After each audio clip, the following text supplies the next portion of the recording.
This is the State of Cannabis News Digest, a roundup of this week's key developments in the cannabis industry. Our stories. Indiana House Republicans have blocked an amendment that would have removed cannabis from the state's Schedule I controlled substances list. Florida senator withdraws a bill that would have allowed medical marijuana patients to grow cannabis at home while restricting hemp-derived cannabinoids.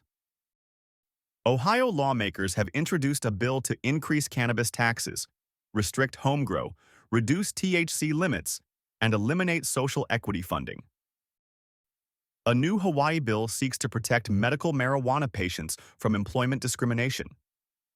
Virginia lawmakers have advanced bills to legalize marijuana sales and seal past cannabis-related records, but the effort faces a likely veto from the governor.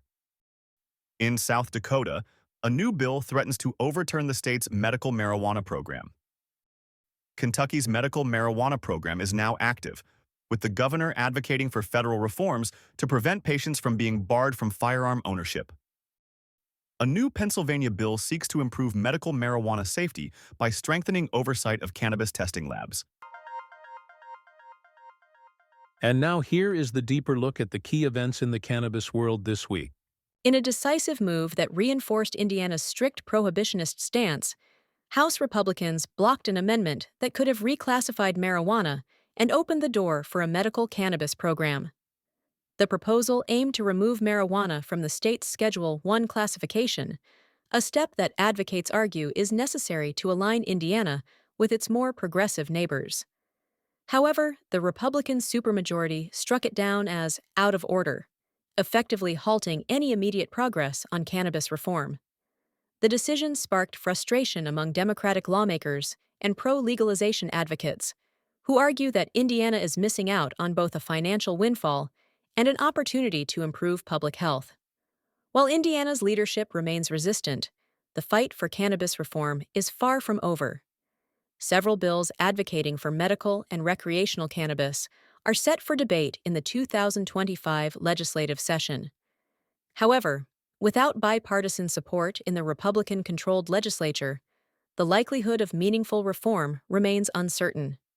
For now, Indiana stands as an outlier, watching from the sidelines as its neighboring states reap the benefits of cannabis legalization, both financially and socially, while its own residents wait for change that may still be years away.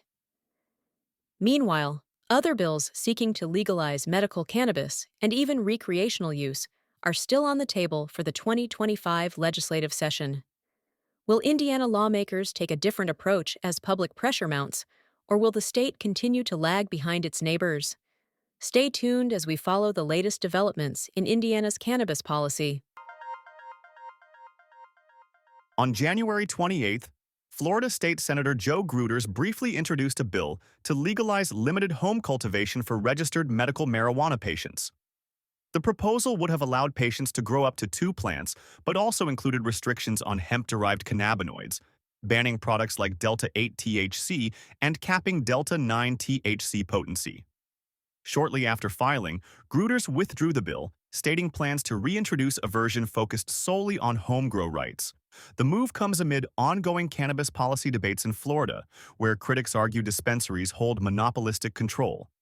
A law permitting home growing could increase accessibility and reduce costs for patients, though its 2-plant limit remains restrictive compared to other states. By dropping hemp restrictions, Gruters avoided potential disruption to Florida's booming hemp market. The reintroduced bill could spark further discussions on patient rights and broader legalization efforts, especially as advocates push for a 2026 ballot initiative. Ohio Republican lawmakers have introduced a bill that would revise key elements of the state's recreational marijuana law, which voters approved in November 2023. The proposal, Senate Bill 56, aims to raise the cannabis excise tax from 10% to 15%, cut home grow limits from 12 to 6 plants per household, and reduce the THC concentration cap from 90% to 70% for extracts. Additionally, the bill seeks to eliminate funding for social equity and job programs, redirecting all cannabis tax revenue to the state's general fund. The bill has strong backing from Senate President Rob McCauley and could gain traction with the new House Speaker, Matt Huffman, signaling a shift in legislative dynamics. Democratic lawmakers and cannabis industry advocates have voiced strong opposition, arguing that the bill undermines the will of Ohio voters, who approved the original legalization measure with 57% support. Opponents also warn that these restrictions could drive consumers toward the illicit market, disrupt business operations, and limit access for medical cannabis patients. The bill's fate remains uncertain, as divisions between Senate and House leadership could influence its trajectory. Hawaii is taking a bold step in cannabis reform with House Bill 325, a measure that would protect registered medical marijuana patients from workplace discrimination.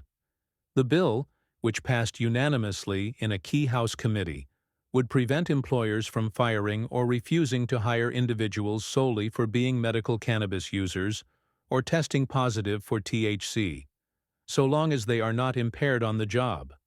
However, the bill carves out exemptions for safety-sensitive jobs like law enforcement, emergency medical personnel, and heavy machinery operators. Employers tied to federal contracts are also excluded, reflecting ongoing conflicts between state and federal cannabis laws. Supporters, including the Hawaii Department of Health, argue that medical cannabis should be treated like any other prescription medication. Opponents, such as the Hawaii Food Industry Association, worry about compliance issues for businesses operating in multiple states. If passed, this legislation could set a precedent for other states grappling with workplace protections for medical cannabis users.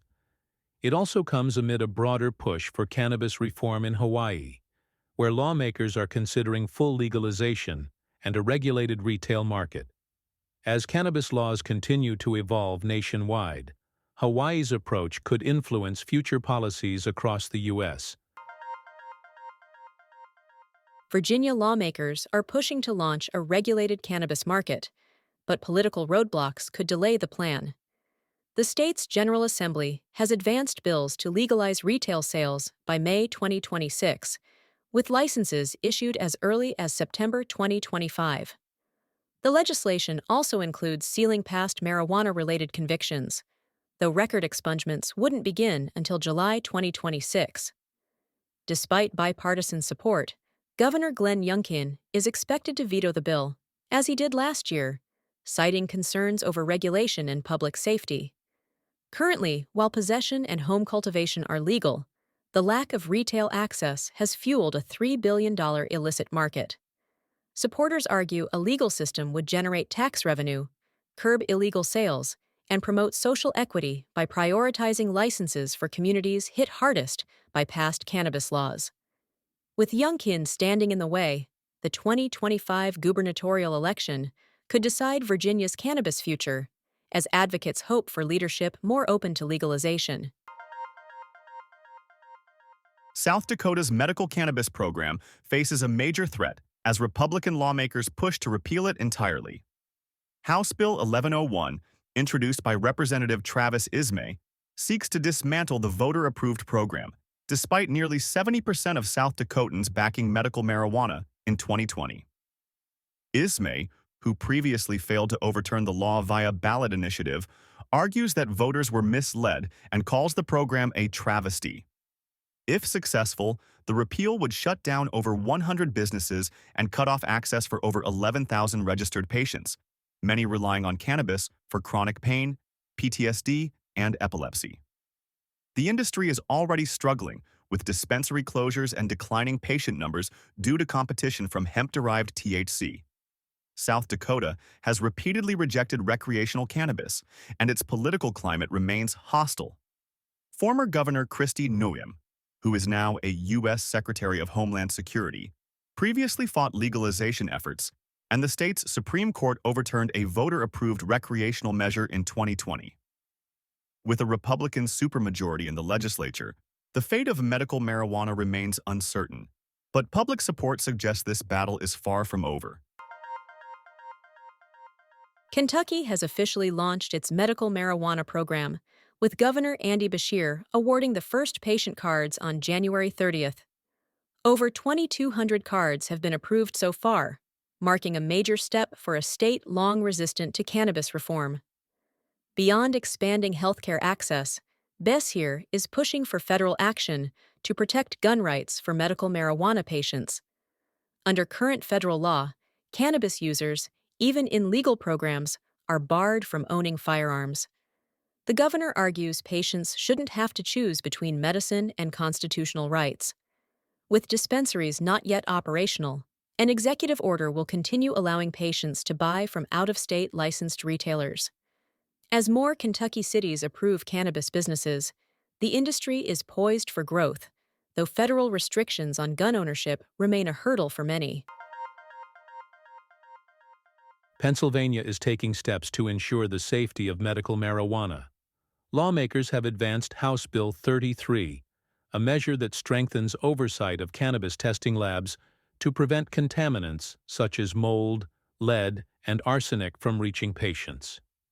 The bill, sponsored by Representative Dan Frankel, grants the Department of Health expanded regulatory authority to enforce stricter testing protocols. Supporters say the legislation is necessary to protect consumer health and maintain the integrity of the medical marijuana program. The bill now heads to the full House for further consideration. This was the State of Cannabis News Digest, available weekly. You can listen to us on all main podcast platforms. To make sure you don't miss out on the latest updates and in-depth analysis of the cannabis industry, be sure to subscribe to our podcast. By subscribing, you'll get notifications for each new episode, helping you stay informed and ahead in the ever-evolving cannabis market. Join us next Saturday for more insights. Until then, keep thriving and stay green.